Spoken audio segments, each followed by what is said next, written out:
Selamat siang pemirsa, beberapa informasi mengenai masa lampau hingga masa sekarang telah kami rangkum dalam Kilas Redaction kali ini.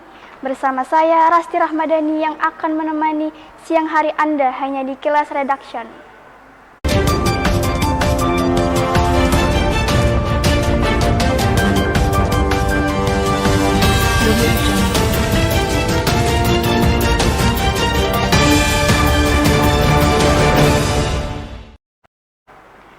Sebuah bangunan akan bertambah daya tariknya ketika sudah melewati banyak masa, melewati banyak kejadian, serta melewati banyak peristiwa.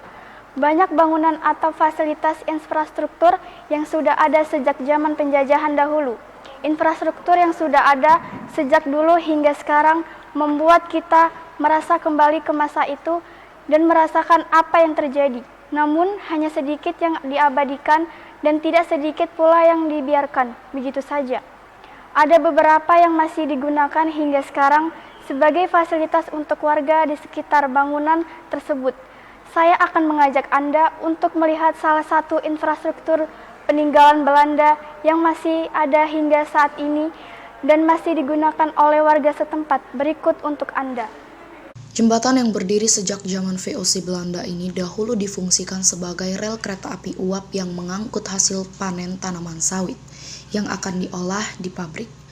Tentunya telah melewati beberapa tahapan renovasi seperti pengecoran dan lain-lain sehingga masih digunakan hingga sekarang. Namun, kerangka jembatan ini masih asli. Hanya saja tempat penyeberangannya sedikit direnovasi agar bisa digunakan oleh masyarakat kampung setempat. Jembatan ini menjadi saksi bisu bagaimana dahulu Belanda memerintah perkebunan sawit setempat. Pindah dari tangan ke tangan hingga Indonesia merdeka. Puing-puing sisa rel pada zaman itu sebagian masih ada. Namun seiring berjalannya waktu, ada beberapa penimbunan yang mengakibatkan sisa dari rel lokomotif uap itu pun lenyap.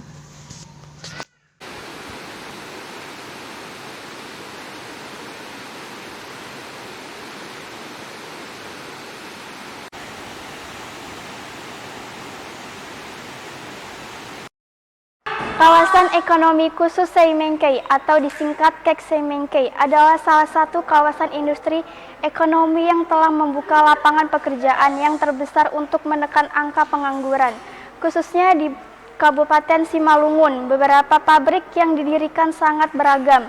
Dibukanya kawasan ekonomi khusus ini juga sangat berguna karena telah menyediakan lowongan kepada masyarakat sekitar untuk bisa berpartisipasi agar kawasan ekonomi ini dapat berjalan dengan lancar. Lapangan pekerjaan baru telah dibuka. Tak hanya pabrik kelapa sawit yang ada di Kabupaten Simalungun, namun pabrik-pabrik seperti pabrik es krim dan lainnya juga ada di kawasan ekonomi khusus ini. Lokasi yang sangat luas dan strategis terletak di jalan lintas Sumatera menjadikan kawasan ini sebagai kawasan yang banyak diketahui oleh orang ramai yang tengah melintasi jalan itu. Kawasan ini juga memiliki perkebunan kelapa sawitnya sendiri, yang akan diolah menjadi berbagai macam barang yang akan didistribusikan ke masyarakat. Barang yang diproduksi sangat beragam, seperti minyak, sabun, dan lainnya. Dibukanya kawasan ekonomi khusus ini juga sebagai ladang untuk lapangan pekerjaan baru yang bisa menekan angka pengangguran, khususnya di sekitaran Seimangkei, Kabupaten Simalungun.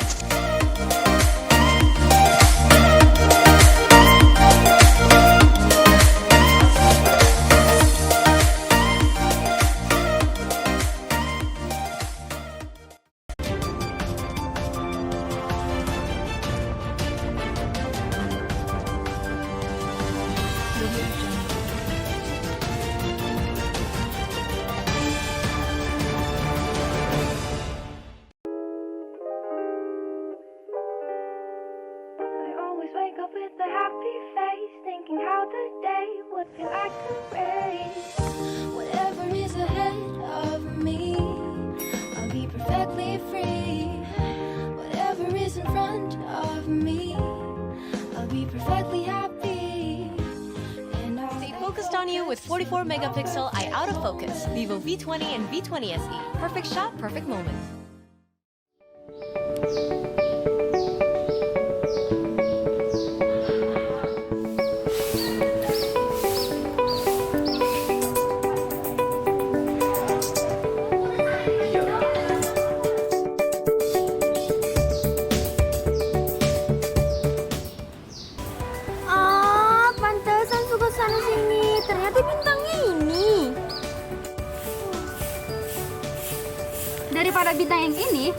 selendang yang ini. Wah, Nexstar Brownies. Kalau dia cuma bisa nyakiti hati, tapi kalau Nexstar paling bisa nyenengin hati.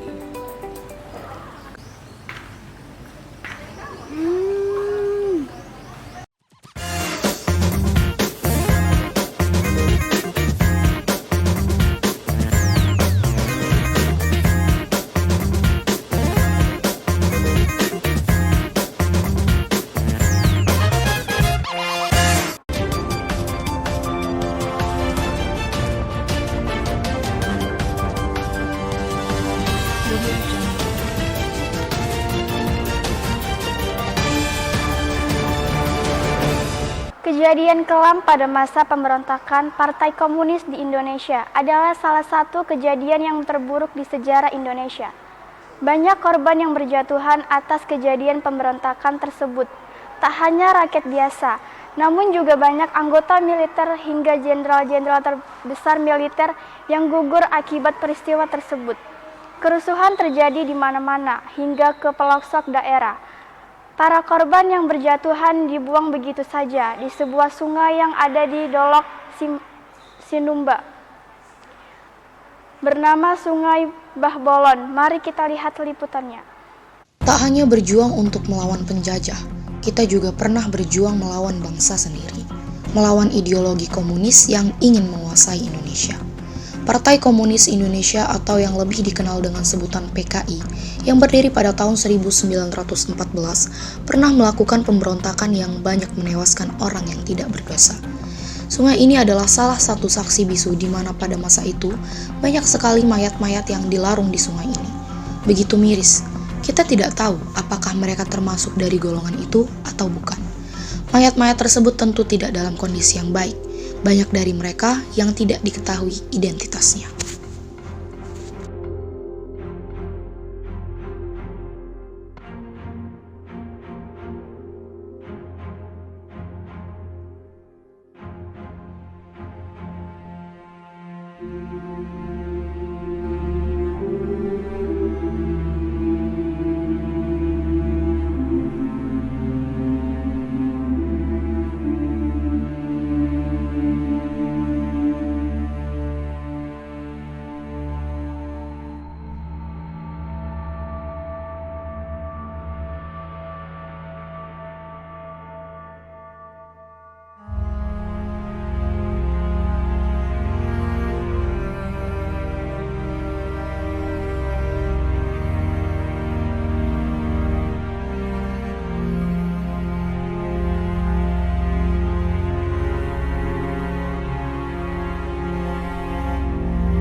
Atas kejadian pemberontakan tersebut tentu masih ada beberapa saksi hidup yang menyaksikan kejadian pemberontakan itu secara nyata. Mari kita lihat kesaksian tersebut. Dan jangan lupa saksikan terus Kilas Redaction setiap hari Minggu pukul 13.00 waktu Indonesia bagian Barat. Hanya di YouTube BS1 Production. Selamat siang dan sampai jumpa. Paginya itu kalau mayat itu di sungai ya giliran gitu lewat. Selalu lewat lah di sungai itu. Ada yang diikat di depan, ada yang diikat di belakang Tangannya. Makanya waktu yang tahun kejadian itu bapak pun nggak berani mandi pagi di sungai. Takut itu lah, takut kalau mandi lewat ya kan.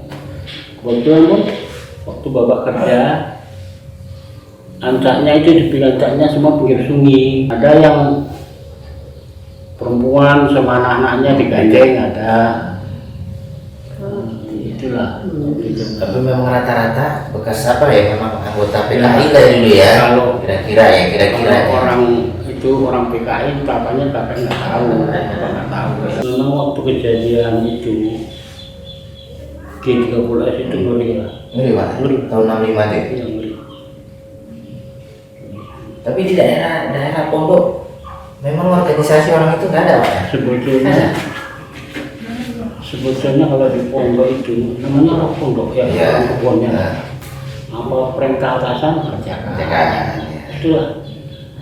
Betulnya orang kebun itu ikut-ikutan aja, nggak ada yang asli orang itu, nggak ada. Nggak ada. Iya, memang kacau tuh. Tiduran kan itu depan pos yang untuk kumpul-kumpul orang ronda itu tadi ya, depannya itu kalau pagi asisten mandor-mandor antrinya di situ mau pembagian kerja. Iya.